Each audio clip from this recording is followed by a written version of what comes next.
नमस्कार दोस्तों, अगर आपको the power of your subconscious mind के बारे में पता है तो आप ये बात डेफिनेटली जानते होंगे कि जब भी हमारा सबकॉन्शियस माइंड किसी बात को एक्सेप्ट कर लेता है तो वो इमीडिएटली उस पर रिएक्ट करता है और उसको रियलिटी में ले आता है, क्योंकि आपका सबकॉन्शियस माइंड ये नहीं जानता कि क्या चीज़ रियलिटी है और क्या चीज़ नहीं है। और सबकॉन्शियस माइंड ना ही ये देखता है कि क्या चीज़ सही है और क्या चीज़ गलत है, बस सबकॉन्शियस माइंड ने उसे एक्सेप्ट कर लिया तो वो रियलिटी बनेगा ही। अब क्योंकि सबकॉन्शियस माइंड चीज़ों में फ़र्क नहीं जानता तो वो फ़र्क रियलाइज़ कराने के लिए हमारा कॉन्शियस माइंड काम करता है। कॉन्शियस माइंड में हमारे सोचने समझने की क्षमता होती है। जो हम रियलिटी में चीज़ों को देखते हैं तो उस हिसाब से चीज़ों को कॉन्शियसली ऑब्जर्व करते हैं कि ये चीज़ सही है, ये चीज़ गलत है, ये चीज़ पॉसिबल है, ये चीज़ इम्पॉसिबल है। लेकिन हमारा जो सबकॉन्शियस माइंड है वो इतना कुछ नहीं सोचता। उसको जो बोल दो वो एक्सेप्ट करता है और उसको रियलिटी बना देता है। लेकिन सबकॉन्शियस माइंड तक हम तब तक अपनी बात नहीं पहुंचा सकते जब तक हमारा कॉन्शियस माइंड उस बात को एक्सेप्ट ना कर ले कि ऐसा कुछ हो सकता है। तो हम करेंट रियलिटी को देखते हैं, अपनी रियल रियलिटी को देखते हैं, और कुछ चेंज करने की जब हम अपने मन में बात लेकर आते हैं तो करेंट रियलिटी टोटली उसके अपोजिट होती है, जिसकी वजह से कई बार हमारा कॉन्शियस माइंड उस चीज़ को एक्सेप्ट ही नहीं कर पाता कि ऐसा कुछ हो सकता है लाइफ में, जिसकी वजह से सबकॉन्शियस तक वो बात पहुंचती ही नहीं। तो बस यही रीज़न है कि आपका सबकॉन्शियस माइंड आपके तरीके से रिप्रोग्राम नहीं होता है। एक्चुअल में देखोगे तो बाय डिफ़ॉल्ट वो हमेशा रिप्रोग्राम ही होते रहता है। जैसे आप कोई चीज़ बहुत टाइम से मैनिफेस्ट करना चाहते हो लेकिन वो चीज़ आपकी रियलिटी में नहीं आ रही, तो इसका रेपिटेशन कि वो चीज़ मेरे पास नहीं है, इस बात को आपका सबकॉन्शियस एक्सेप्ट करता है और इसी को रियलिटी बनाता जाता है। उसी तरीके से लाइफ के बाकी सारे मैनिफेस्टेशन को देखो, जहाँ पर आपका माइंड जिस तरीके से एक्सेप्ट करता है आपकी रियलिटी उस जगह पर उसी तरीके से होती है। तो यहाँ पर एक समझने वाली बात होती है कि अगर हमको अपने सबकॉन्शियस माइंड तक कोई बात को पहुँचाना है तो हमारे कॉन्शियस माइंड को उस चीज़ को एक्सेप्ट कराना होगा। जब तक कोई चीज़ हमारे कॉन्शियस माइंड को सेंस वाली नहीं लगेगी तब तक वही उसे एक्सेप्ट नहीं करेगा, तो वो सबकॉन्शियस तक जाने ही नहीं देगा और वो बात आपके सबकॉन्शियस तक नहीं पहुंचेगी तो वो रियलिटी में नहीं आएगी। तो इसके लिए हमारा कॉन्शियस कंट्रोल बहुत ज़्यादा ज़रूरी होता है। वैसे तो हम कहते हैं सबकॉन्शियस माइंड बहुत ज़्यादा पावरफुल है, जो कि एक्चुअल में है भी, लेकिन एक तरीके से देख लो तो सबकॉन्शियस का कैप्टन है कॉन्शियस माइंड, क्योंकि वो कॉन्शियस के ऑर्डर्स मानता है। आप भले कोई चीज़ बिलीव करना चाहते हो लेकिन आपका कॉन्शियस माइंड अगर उस जगह पर नहीं माने कि ये चीज़ सच हो सकती है तो सबकॉन्शियस तक बात यही जाएगी कि ये इम्पॉसिबल है, तो तब तक वो उसको इम्पॉसिबल बनाता ही रहेगा। अब हमारी जिम्मेदारी ये बनती है कि हम कॉन्शियसली अपने आप को कंट्रोल में लेकर आए, जिसके थ्रू हम सबकॉन्शियस माइंड को अपने इजीली रिप्रोग्राम कर सके और उसमें वो बातें भर सके जो हम अपनी लाइफ में चाहते हैं। और जब हमारा कॉन्शियस माइंड उस बात को एक्सेप्ट कर लेगा तो सबकॉन्शियस तक वो बात पहुंच जाएगी, और सबकॉन्शियस तक वो बात पहुंचेगी तो वो हमारी रियलिटी में होगा, चाहे डिज़ायर आपकी कितनी ही बड़ी क्यों ना हो। अब ये रिप्रोग्रामिंग एक्चुअल में देखो तो होती कैसे है। आपकी रिप्रोग्रामिंग आपके रेपिटेशन से होती है और ये इतना ही सिंपल है। अब इसको एक एग्जाम्पल के तौर पर देखिए तो मान लीजिए गाड़ी चलाना या आप बाइक चलाना सीख रहे हो, मान लीजिए आप कार ही चलाना सीख रहे हो। तो जब आप सीख रहे हो तब आपको कुछ नहीं आता, आप एक एक चीज़ों का ध्यान रखते हो, क्लच का ध्यान रखते हो, गियर का ध्यान रखते हो, एक्सीलेटर का ध्यान रखते हो, ब्रेक का ध्यान रखते हो, आगे पीछे सब जगह देखते हो। और ऐसे करते करते आप डेली गाड़ी चलाना स्टार्ट करते हो। डेली गाड़ी चलाते चलाते ये चीज़ें आपके लिए आसान होती चली जाती हैं। फिर एक टाइम आता है आपको कार इतने अच्छे से चलानी आ जाती है, फिर ना आपको ब्रेक देखना पड़ता, ना एक्सीलेटर देखना पड़ता है, ना आपको क्लच देखना पड़ता है, ना गियर देखना पड़ता है, क्योंकि आपके सबकॉन्शियस माइंड ने उस बात को एक्सेप्ट कर लिया होता है, उस चीज़ को अपने अंदर ग्रैब कर लिया होता है। तो वो चीज़ें आपके लिए नेचुरल हो जाती है। आप अपनी गाड़ी में बैठते हो, आपको जहाँ भी जाना होता है आप आसानी से जाते हो। अब बस इसी चीज़ को अपनी लाइफ में आपको रियलिटी बनाना है, और इसके लिए जस्ट यही है कि रेपिटेशन आपके लिए सबसे ज़्यादा ज़रूरी होता है। कि हम चीज़ों में बहुत ज़्यादा उलझ जाते हैं और लाख कोशिश करने के बाद भी उस जगह से निकल नहीं पा रहे होते, क्योंकि रेपिटेशन हमारा नहीं होता। अगर हम लॉ ऑफ अट्रैक्शन भी फॉलो करते हैं तो कुछ टेक्निक्स में हम फंस जाते हैं और उसे कुछ दिन करते हैं, फिर टेक्निक चेंज कर लेते हैं, फिर आगे कुछ नहीं होता, फिर टेक्निक चेंज कर लेते हैं, फिर एट द एंड फ्रस्ट्रेट होकर छोड़ देते हैं। तो आप इस जगह पर अगर एक कॉमन चीज़ देखोगे तो इस तरह से आप कभी भी रेपिटेशंस नहीं कर पाते हो। आप कोई टेक्निक स्टार्ट करते हो, आपने 2-4 दिन की, उसके बाद छोड़ दिया, उसकी वजह से वो रेपिटेशन आपका माइंड नहीं ले पाया, बस इस रीज़न की वजह से वो चीज़ मैनिफेस्ट में नहीं हुई। अब सबकॉन्शियस माइंड की टीचिंग्स को और लॉ ऑफ अट्रैक्शन की टीचिंग्स को लेकर कंफ्यूज मत होइएगा, इसका जस्ट नाम डिफरेंस होता है, चीज़ें सेम होती हैं। यानी जैसे अब्राहम की टीचिंग्स में मैं अलाइनमेंट और रेजिस्टेंस की बात करता हूँ। रेजिस्टेंस आप समझ लो आपकी नेगेटिव रिप्रोग्रामिंग, अलाइनमेंट आप समझ लो आपकी पॉजिटिव रिप्रोग्रामिंग। बात सेम ही है, जस्ट नाम डिफरेंस है। तो इसी तरीके से सारी चीज़ें चलती है, आप चाहे जो भी चीज़ लाइफ में फॉलो करते हो। अगर आप अपनी लाइफ चेंज करना चाहते हो और अपने सबकॉन्शियस माइंड को रिप्रोग्राम करके अपनी लाइफ में वो चीज़ें मैनिफेस्ट करना चाहते हो जो आप चाहते हो अपनी लाइफ में, तो आपको उसके लिए रेपिटेशन सबसे ज़्यादा हमेशा ज़रूरी होंगे, और उसके लिए आपको जब एक चीज़ को स्टार्ट करोगे तो उसी को कंटिन्यू रखना सबसे ज़्यादा ज़रूरी होगा। अब प्रोसेस में जितना ज़्यादा चेंजेस लेकर आओगे आपको प्रॉब्लम उतनी ज़्यादा होगी।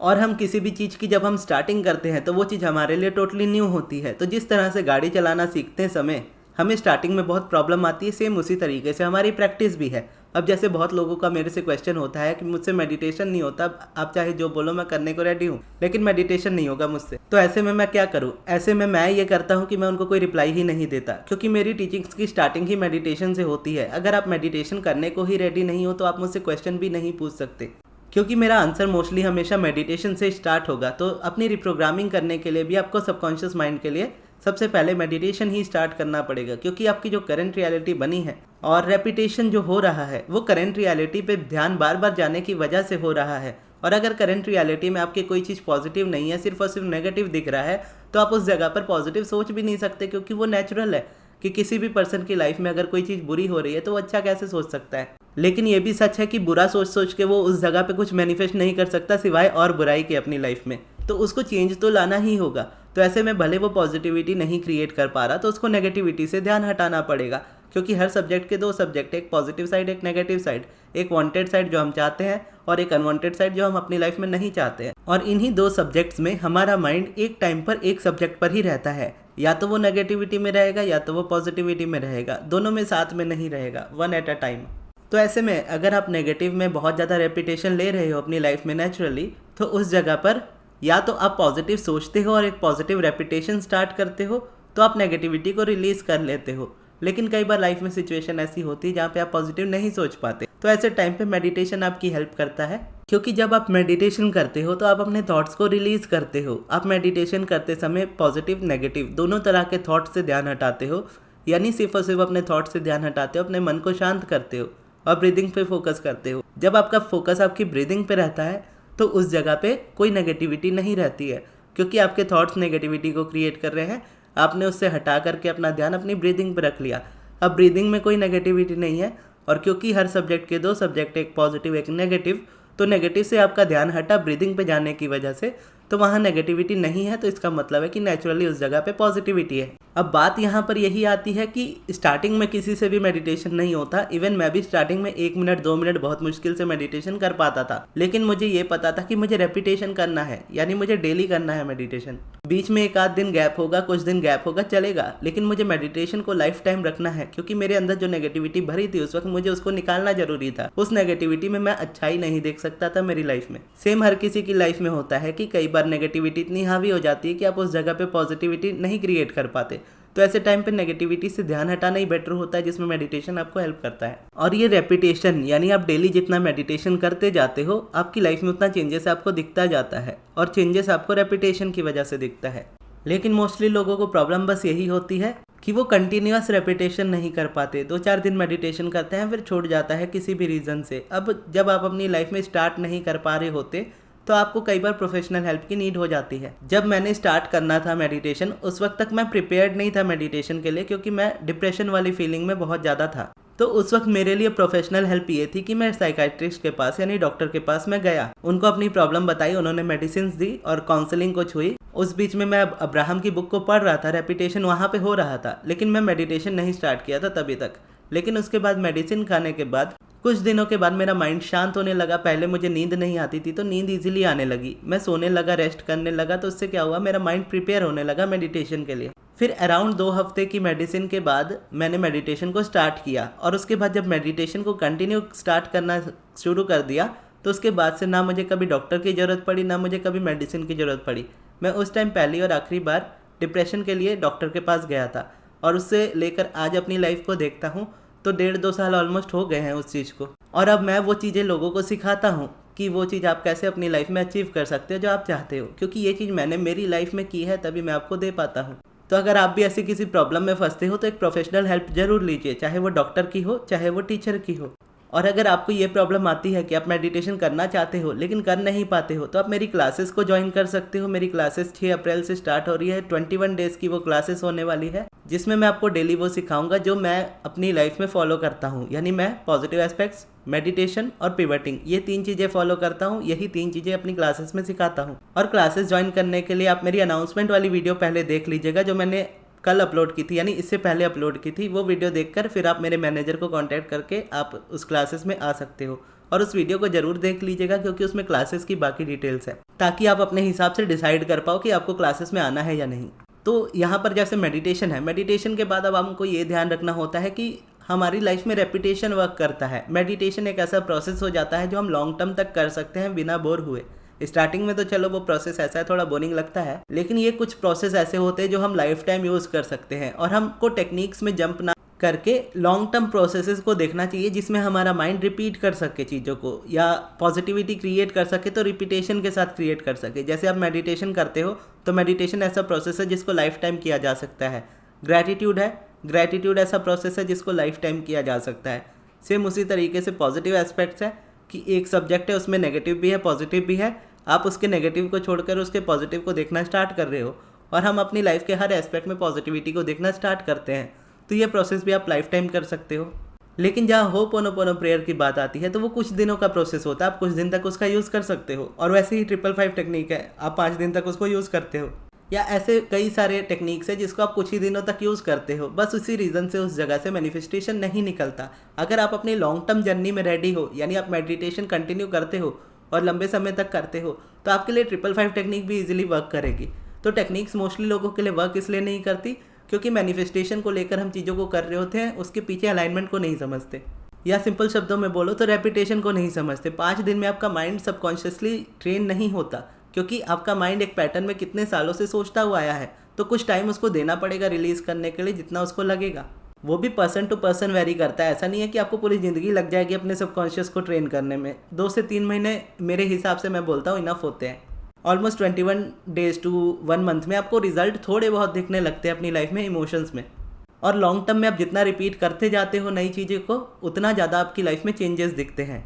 तो इसीलिए शॉर्ट टर्म वाली चीज़ों को छोड़ करके लॉन्ग टर्म में जाने की कोशिश करो। जैसे सबकॉन्शियस माइंड के लिए हम सब्लिमिनल्स भी यूज़ करते हैं। सब्लिमिनल में जैसा आपको पता है एफर्मेशन साइड होते हैं, म्यूज़िक हाई होता है। अब वो प्रोसेस भी आप देखोगे तो म्यूज़िक है और उसके पीछे वो सारी चीज़ें हैं जो सबकॉन्शियसली आपको हेल्प करेंगी। लेकिन बस हो ये जाता है कि वो भी एक लॉन्ग टर्म प्रोसेस है, क्योंकि अगर आप मुझसे पर्सनली सब्लिमिनल बनाते हो या चैनल वाला सब्लिमिनल आप सुनते हो, तो जब तक आप उसको रिपीटेडली डेली नहीं सुनते तब तक आपको उसके रिजल्ट नहीं मिलते, क्योंकि वो भी एक लॉन्ग टर्म प्रोसेस है जिसको टाइम देना पड़ेगा। क्योंकि आपका सबकॉन्शियस माइंड एक तरीके से एक पैटर्न से चलता हुआ आया है, आप उस पैटर्न को ब्रेक करने वाले हो। और ऐसे में मैं एक क्वेश्चन बोलूँगा, मेरे पास आया था कि मैं 1 हफ्ते से सब्लिमिनल सुन रहा हूँ, मेरे को अभी तक रिजल्ट नहीं मिला। अब इसके आंसर में मैं क्या बोलूँ, आप ही बताओ। लॉ ऑफ अट्रैक्शन या सबकॉन्शियस रिप्रोग्रामिंग कोई मैजिक नहीं है, यह टोटली लॉजिकल है कि आपके रेपिटेशन पर आपकी चीज़ें रिपीट होती हैं। यानी आपकी लाइफ में वही मैनिफेस्ट होता है जो आप रिपीट कर रहे हो कंटिन्यूसली। और जब आप ये रिपीट करते हो कि 1 हफ्ता हो गया अभी तक मैनिफेस्ट नहीं हुआ, मैंने ये टेक्निक कर ली अभी तक मैनिफेस्ट नहीं हुआ, इतना ट्राई कर लिया अभी तक मैनिफेस्ट नहीं हुआ, तो रेपिटेशन क्या हो रहा है वो एक्चुअल में देखना है। कि टेक्निक करके तो चलो आप छोड़ दे रहे हो, लेकिन टेक्निक करके छोड़ने के बाद भी आप ये रिपीट कर रहे हो कि मेरे लिए टेक्निक्स वर्क नहीं करती, या लॉ ऑफ अट्रैक्शन वर्क नहीं करता। आपने टेक्निक एक की कुछ दिनों के लिए की, मान लीजिए आपने टेक्निक 555 की 5 दिनों के लिए की, उससे आपको रिजल्ट नहीं मिला, आपने रिपीट करना शुरू कर दिया कि ये चीज़ मेरी लाइफ में होती नहीं। आपने दूसरी टेक्निक स्टार्ट की, उससे भी नहीं हुआ, तीसरी स्टार्ट की, उससे भी नहीं हुआ, सारी की सारी टेक्निक्स कर ली, किसी से नहीं हुआ। अब टेक्निक्स जो आपने की, मान लीजिए 10 टेक्निक की, उसको 2-2 दिन भी किया, तो कितने दिन मैक्सिमम आप रिपीट कर पाए, क्योंकि आप एक चीज़ में रहे नहीं, आपने रिपीट नहीं कर पाया उस चीज़ को। लेकिन वहीं देखो, हर टेक्निक को छोड़ने के बाद आपने ये जरूर रिपीट किया कि मेरे लिए चीज़ें वर्क नहीं करती। तो ये रेपिटेशन की वजह से आप अपनी मैनिफेस्टेशन से दूर जाते हो। और वे एक्चुअल में देखा जाए तो बहुत सिंपल है कि स्टार्टिंग आपको मेडिटेशन से करनी है, और मेडिटेशन आपको डेली करना है।